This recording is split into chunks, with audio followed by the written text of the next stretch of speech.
Salam to Tana Yisterling. Greetings, Chabarim. Shalom, Chabarim. So here. QE the second, Queen Elizabeth II, has been pronounced dead on this day on September 8th, 2022. So a couple of first words right here. We had got the news, like I guess many ones and ones got the news, and it's very interesting because I was reasoning with a few ones and ones in the past maybe 48 to maybe 72 hours, concerning the Queen of England, concerning Great Britain, Britannia, and the whole world order, the times of the Gentiles. Right, it's the so-called end times. They call it the end times, the last days, but more scripturally, biblically, correctly, the end of the times of the Gentiles. That's the key phrase right there, the end of the times of the nation states. And we see that among the nation states, Great Britain, Great Britannia, what a great, influence, say, Mystery Babylon, you say, great, right? It's called great.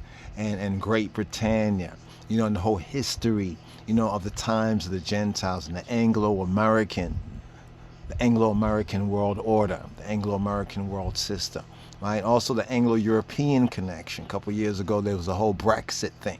That's more of the Anglo-European thing. But over here in the Americas, we have the Anglo-American. So we have the mother, right? The mother.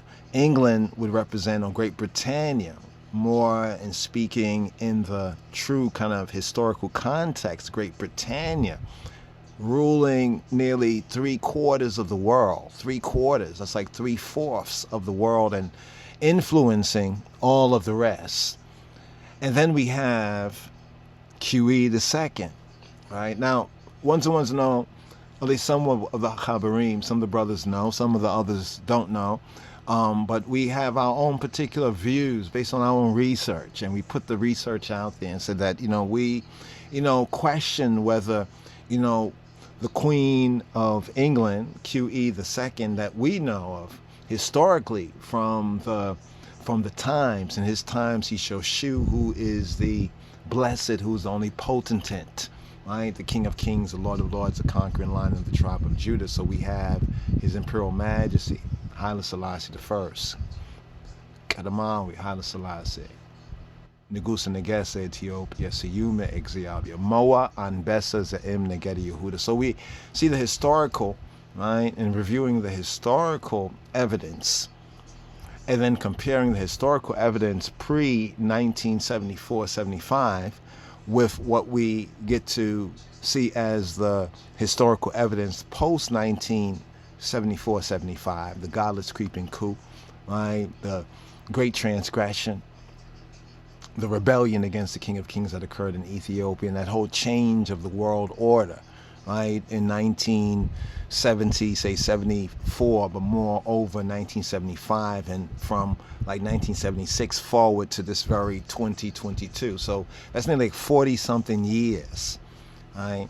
So we question whether the Queen that we know historically from the visitation of His Imperial Majesty is the same particular Queen that we get to see, and we got to see here and there post. There seemed to be a dramatic change in her, in her engagement in some things, and no doubt because she lost a powerful ally, even a sort of a kind of a father figure, right, in His Imperial Majesty. I know some might not agree with that, but based on actual evidence that we have reviewed, we can see that right there. Now, ones will say, well, what are you saying?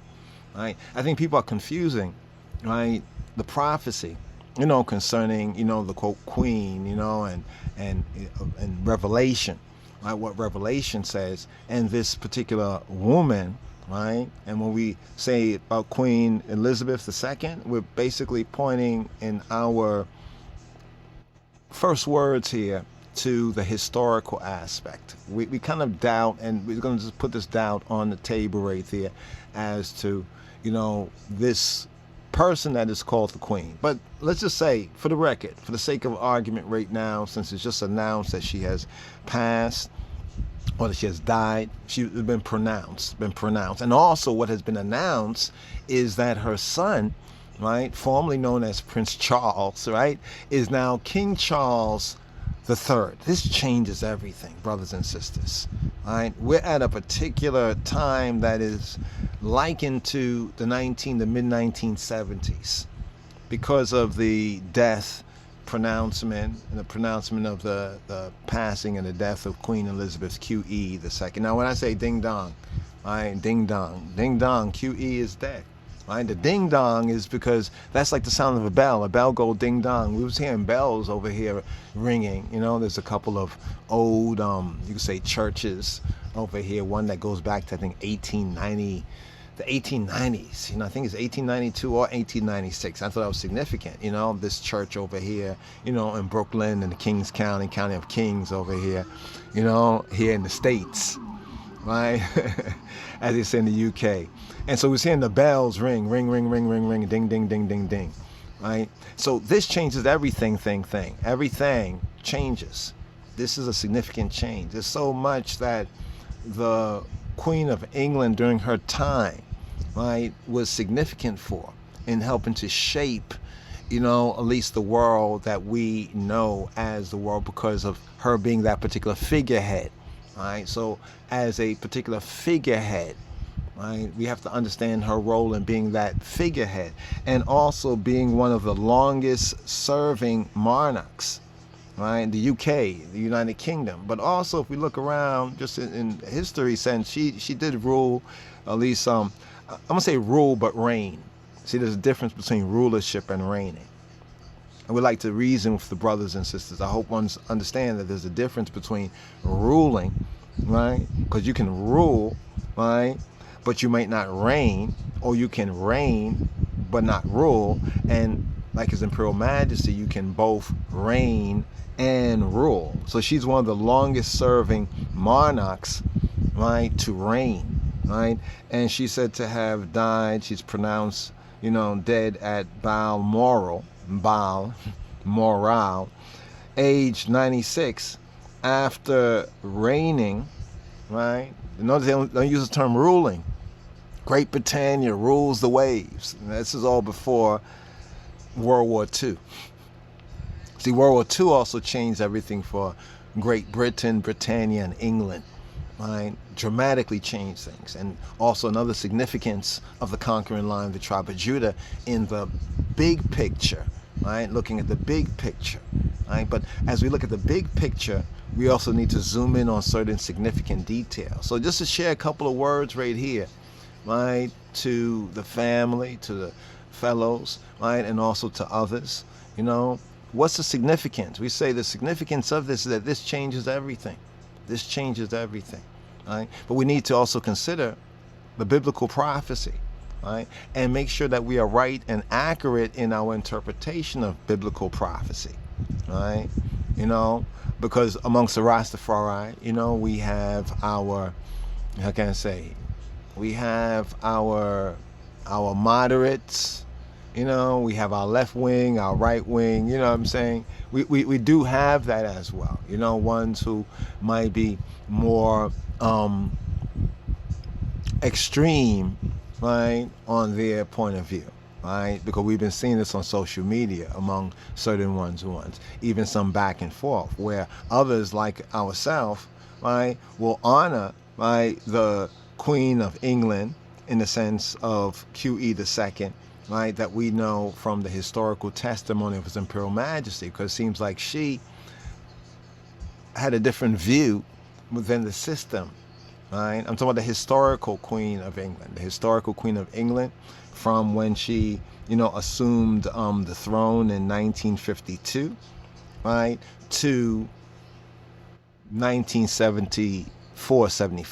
Now, after 1974-75, we see a whole different Queen of England from our personal and our particular point of view, and some of the Habarim, some of our brothers and sisters also share that particular view. Now, after her husband, right, her husband had died just recently, once that was announced, we kind of understood, saying, this is not far, right? You know, it's not far away, right? It's not far away that she probably will follow her husband. It seems like they were very close in their own way, so forth and so on, you know, and that was interesting. We're seeing that we're coming to this time that we actually have come to, because it was just so interesting. We just was mentioning this, you know, referring to her and saying that what's interesting is that if you really see when she exercised her powers and prerogatives, a lot of times it was for and in favor of, we could say, the peoples of color, right, and black peoples, and even certain ones within her commonwealth. Because remember that there was a system, a structure, right, talking about the British monarchy that been in existence long before her, right? But what she demonstrated in the time of His Majesty was an attempt to a different view of governing, right? A different view of influencing, a different view of serving, right? And no doubt much of that particular point of view was informed by her relationship with the conquering line of the tribe of Judah, with His Imperial Majesty Haile Selassie I. Now, when we're speaking about the biblical prophecies and we talk about Revelation and the Queen in Revelation, we have to recognize that there is a relation, but it's not that this particular woman was that particular person, but the system that she ruled over and she governed, right? Rather that she reigned over. Let me get my words right. The system that she reigned over, right, as the longest serving monarch, is that particular system. Are you over is what I'm saying right here? I'm saying that the system, the British monarchy, right, and the British system, right, which is a part of that prophetic Gentile world system, had a sovereign that took a different view, and she was one, right? She was one who did take that different view. I say up to 1974-75. See, I got to cut it off right there, because after that time we see some differences. We see she's more quiet. You don't hear her speak up or speak out. Her influence is not so much there. Things change.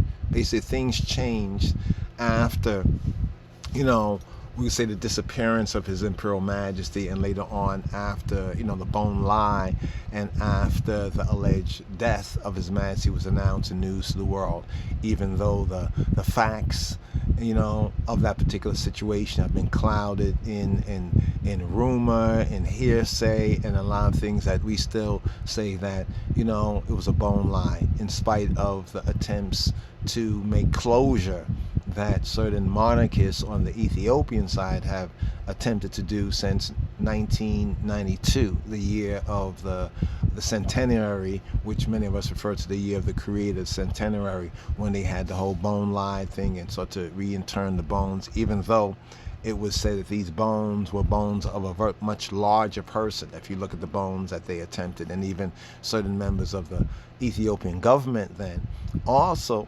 pointed out, you know, a disagreement with the evidence that the bones they found to really be His Imperial Majesty, even though they were not in favor of His Majesty politically in Ethiopia, the Tigray government.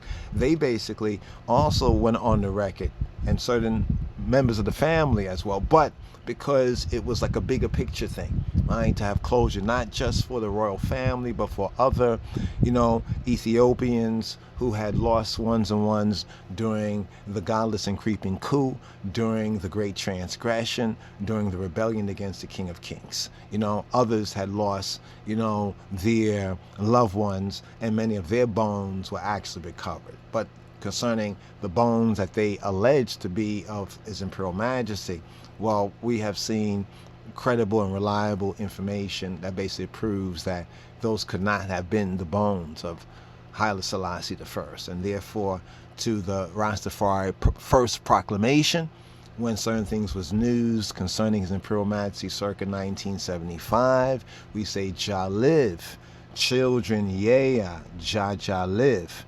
Right? So we move forward, right? We move forward. Now, not to be long in this particular video. This video is just a short kind of video, kind of an update video. And when we say the ding dong again, I think we might use that time. Ding dong, QE is dead. What do we mean by ding dong? Ding dong is a bell ringing. A bell in the modern times is like a trumpet, right? When they ring a bell, it's to get everybody's attention. And therefore we say ding dong to get everyone's attention that things change, right? We're at a, this will be almost like the end of they say the second Elizabethan era, right? The second Elizabethan age, because this is the second Elizabeth, right? And oh man, there's so much more I'd like to say, but we don't want to go too far right here, just in this particular video right here. We're just going to announce the ones that, you know, Selah. This is a Selah moment. You know, things change. But I would like to point out to ones that the QE II, Queen Elizabeth II, that we point to with any accuracy is the one historically that we can see testified with His Imperial Majesty, right? You know, this particular Queen of England, right? The other one, or the one that is known that we see today, I'm not saying that she's not, but it's just that there's certain things that put a question mark there. Perhaps it is the same queen. Perhaps after losing that particular ally, you know, and you recognize you can't stand for the things that you would like to stand for. Because we saw that she made a lot of statements, you know, against, we could say, a lot of the racism, a lot of the injustice, you know, that has occurred. She also made certain stands, if you recall before, I think concerning marriage, right, where she still expressed a kind of a Judeo-Christian value that, you know, for the better part of Great Britannia and British history, we can credit with being a sign of something good. But then we do know that the whole family that she represents, you know, is a very interesting family. In fact, there's an article I like to bring up. Maybe we can share a little bit of that right here, right? But we see this particular queen, right, as the queen that we recall, right? The queen after that appears to be somewhat of a mystery, right? The queen after that appears to be somewhat of a figurehead. I'm saying the queen for the past 40-something years. Yes, she served in that role, but it's more like a figurehead. While the queen during the time of His Majesty from 52 roughly to like 1970s, you know, maybe even up to the late 70s, you know, was a different sort of an individual. It seemed as though that she was over this particular system, and maybe from the inside she tried to make reforms. However, the system, right, that system is greater, right, than an individual, especially an individual that lost a very powerful ally, such as the conquering lion of the tribe of Judah, you know, in this world, in this temporal world, right? Now with her son, right, King Charles. Can we get used to saying that? For a moment, I got to pause before I say Charles, because I say, okay, he's not Prince anymore, but he's King Charles. Now, not really too sure whether this has to be kind of ratified. Don't know how they go about it nowadays, because we know there's been a lot of talk about this over the years, over the decade or two. You know, what will happen after, you know, QE the second is gone. But it appears that we will have our first so-called, quote, king, right, you know, of England in more than 70 years. Now think about that as well, brothers and sisters, the number 70. So the first thing we have to establish is, well, who is this Queen of England, right? Queen Elizabeth II that we're speaking of, right? What we can speak about with some certainty is the Queen of England, right? Queen Elizabeth II, that has been testified during the time, you know, of his Imperial Majesty, the Queen of England, in his times. It says in his times he shall shew. So in his times, right, this one that we show and demonstrate right here, right, is this particular queen right here, right, that we speak of and that we say condolences for. Now, if we are correct in what we have researched and in our findings, then perhaps we should have said this condolence back then. But since a lot of this, if we are correct, was not news to the public. You know, it's interesting, they say that her cousin, that was announced to have died a couple of years ago.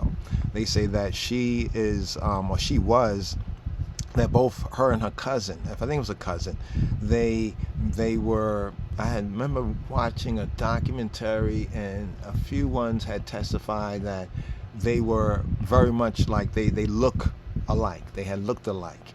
But they said that the cousin had to be put into an institution because they say that she was, you know, when they call it mentally unstable. I think back in the days they used the term crazy, but you know, a lot of things have changed. So they say, you know, mentally unstable, or who had mental issues, mental health disorders, so forth and so on. So they had to put her away, right?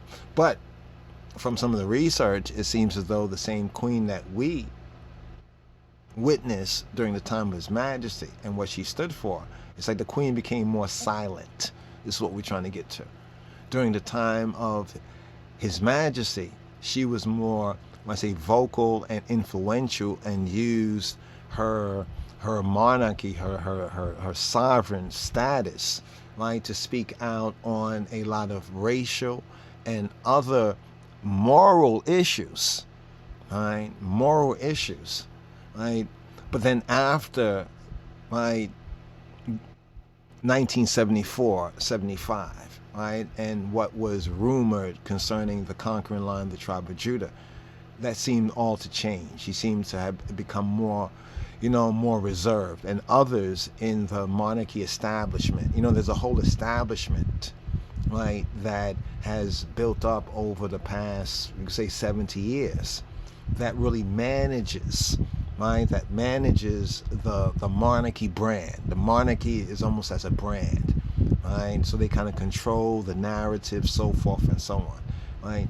But yet the same works, deeds, point of view that we see the Queen of England, the Queen Elizabeth of Haile Selassie's time, doesn't appear to be the same one. So either it's one or two things, brothers and sisters. Either we are correct, right, in our research, but it cannot be conclusively proven, because we don't have evidence to conclusively prove it, and therefore she might have been replaced. I know this seems far-fetched, and people say, hey, the woman just died, why are you saying this? We said this actually years ago, right? We did a few videos where we presented some of the evidence, you know, that we could present, you know, just to back it up. And we put this out as, well, this is our theory, you know, just a theory there. And this is a theory, and we have some evidence that might be circumstantial, but there's still these big question marks. Or secondarily, it's the same individual, it's the same person. But this person, after seeing what occurred with the conquering line of the tribe of Judah, Haile Selassie I, and not having him there as a kind of a ally, and even as a Ethiopian father figure, because this is clearly what he was. A lot of us don't really recognize and notice this. And because she's that figurehead, right, especially in the Commonwealth, you know, her picture is put up everywhere, that Britain either ruled, and that she is the symbolic figurehead. So she was a symbolic figurehead. So you have to understand where she became like a icon, so to speak, like almost like a logo, an icon, and hence she still is this logo. So people are mourning, right, this logo and this icon. We're just trying to reflect, right, on, well, who are we speaking about? And the real person, right, the real person, and the person that was able to be most real, right, with no doubt maybe herself, with her country, in her office, right, and, you know, was this particular one here that we show and testify to. So, brothers and sisters, sisters and brothers, you know, not to be long and long-winded on this right here. No doubt we'll pick up with this a little bit more, you know, as we move forward right here. But we'll just say honorifically, you know, condolences, you know, because the Queen of England, Queen Elizabeth II, during the time of His Majesty, she was a very progressive, forward-thinking, and she did take a stance against certain injustices, you know. Yet the establishment that she ruled over, right, this 1,000+ year establishment known as the British monarchy, is a whole other beast. Did you hear me, brothers and sisters? The establishment, right, known as, we said, the British monarchy, or we say that Anglo establishment that is connected with America. Remember, that's the mother, right? And America is like that daughter of Babylon. So in spite of things that she might have sought to change, right, she could change certain things and influence certain things, having a powerful ally like the conquering lion of the tribe of Judah, the root of David, like Haile Selassie I. But then after that time, right, one finds themselves isolated, right? So that's my next view right there. So it's either or, right? And the secondary view that I just presented, it does appear to be the more consistent view, but I had to just share that because it might come out later on. You know, these things, it's funny how things are, you know, how our news, and like just speaking with certain ones, and Queen of England was mentioned a couple of days ago, and we was chatting, a few of us, you know, and I think I even made a mention that, you know, when she's gone, when they announce or pronounce that she's dead, you know, this was going to change everything. Is Prince Charles going to become king? They just announced the same day, they say, long live the king. When's the last time we have heard that?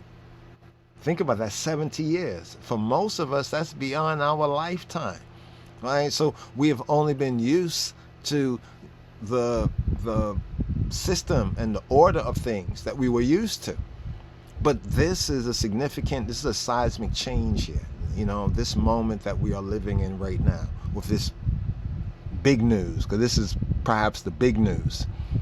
You know what I mean? You know, and remember that she was in Africa, just to point this out, she was in Africa, right, in Kenya in 1952, representing her ailing, you know, father, right, the king, when Philip had broke the news that her father, who was sick and ailing, had died.